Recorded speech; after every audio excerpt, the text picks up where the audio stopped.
আজকে মরলে কালকে 2 দিন পরের দিন কেউ কাঁদবে না।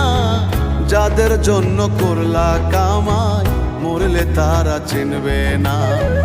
আজকে মরলে কালকে 2 দিন পরের দিন কেউ কাঁদবে না। যাদের জন্য করলা কামাই মরলে তারা চিনবে না। থাকতে সময় করো আমল, ঈমান করো খাঁটি। শেষ ঠিকানা তোমার আমার 3.5 হাত মাটি। শেষ ঠিকানা তোমার আমার 3.5 হাত মাটি।